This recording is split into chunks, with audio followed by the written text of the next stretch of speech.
नमस्कार दर्शक बंधु मु प्रदीप आपण मानकु स्वागत करुच्ची आजिर आउ एक नया भिडियो दर्शक बंधु जदि आपण मानक पाखरे एसबीआई बा स्टेट बैंक ऑफ इंडिया रो अकाउंट अछि एवं सेथिरे आपण माने प्रधानमंत्री जीवन ज्योति बीमा योजना बा पीएमजेजेबीवाई बा पीएमएसबीवाई रे इंश्योरेंस करिसंती ताले आपण मानक पई गुटे गुरुत्वपूर्ण अपडेट रहिछि। तो आपण माने समस्ते जानिथिबे हमरो केंद्र सरकार को तरफरु प्रधानमंत्री सुरक्षा बीमा योजना अधीन जहाँकि आपण मानकु 2 लाख टंकार इंश्योरेंस कवरेज प्रदान करा जाय। यार आपण मानकर दुईटी रहिछि, गुटिए रहिछि पीएमएसबीवाई बा प्रधानमंत्री सुरक्षा बीमा योजना जोंथिरे वार्षिक आपण मानकु 20 टंका लेखाएं प्रीमियम दवा पई पड़िଥାଏ। आउ गुटिए रहिछि आपण मानकर प्रधानमंत्री जीवन ज्योति बीमा योजना बा जाहाकु आमे पीएमजेजेबीवाई बोली कहउछु।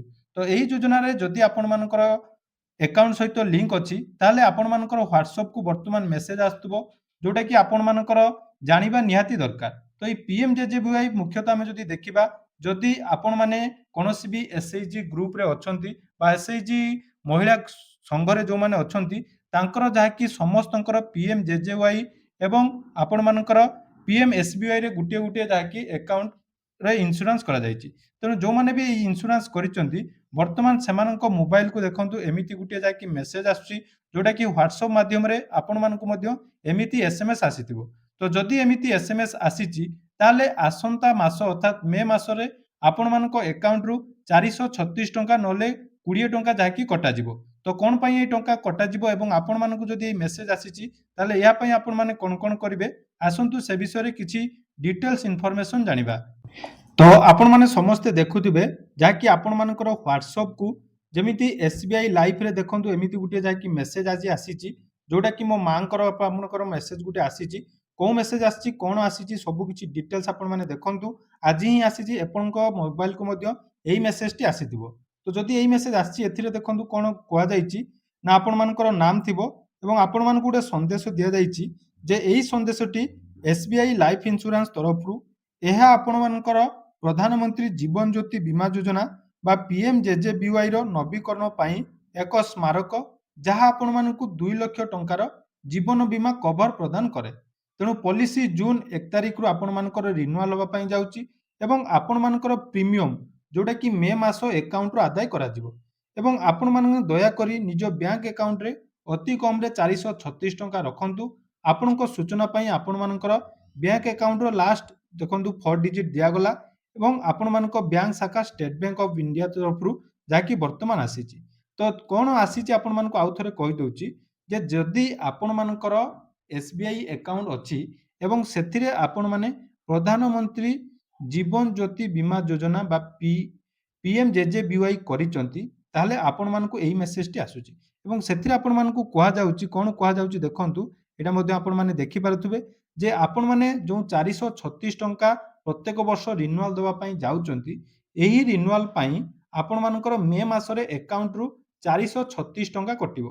तेणु जो मानकर अकाउंट रे 436 टंका नाही मिनिमम बैलेंस आपण माने 436 टंका रखंतु जहा द्वारा कि आपण मानकर रिन्यूअल टा ऑटो डेबिट हे परिबो। एवं आपण माने समस्त जानिथिबे पीएमजेजेबीवाई विषय जदि आपण माने जानि नांती ताले मु आउटिक आपण मानकु ए वीडियो रे इन्फॉर्मेशन दे दउची।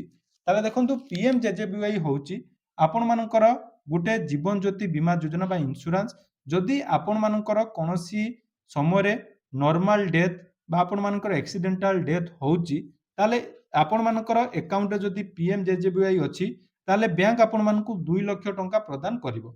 आपण मानकर मृत्यु हेले आपण मानक परिवार बा नॉमिनी जे थिबे तांकु 2 लाख टंकार सहायता मिलिबो एवं एथिरे देखंतु आपण मानकर 18 रु 55 वर्ष पर्यंत आपण माने प्रत्येक वर्ष 436 टंका जोटा कि रिन्यूअल चार्जेस दवा पाई पड़े।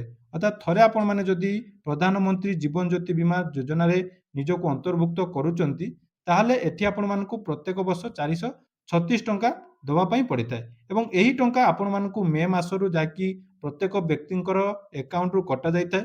तो जदि आपण मानक अकाउंट रु 436 टंका प्रत्येक वर्ष काटुची बा आपण माने पीएमजेजेबीवाई करिचंती ताले मे मासरे सर्वनिम्न अकाउंट रे 436 टंका रखंतु जहा द्वारा कि एही पॉलिसी टी आपण मानकर रिन्यूअल हे परिबो एवं प्रीमियम आपणकर ऑटो डेबिट हे परिबो। तो जदि एही भली मेसेज आपणको मोबाइल को आसुची बा एसएमएस आसुची ତାହେଲେ ଏହାର ଡିଟେଲ୍ସ ମୁଁ ଆପଣମାନଙ୍କୁ କହିଦେଲି, ଏଥିରେ କୌଣସି ପ୍ରୋବ୍ଲେମ୍ ନାହିଁ। ଆପଣମାନେ ଯେହେତୁ କରିଛନ୍ତି ଏଇଟା ପରବର୍ତ୍ତୀ ସମୟରେ ବହୁତ ହେଲ୍ପଫୁଲ୍ ହେଇଥାଏ। ତେଣୁ ବର୍ଷକୁ 436 ଟଙ୍କା ଆପଣମାନେ ଏହି ଇନ୍ସୁରାନ୍ସରେ ରଖନ୍ତୁ।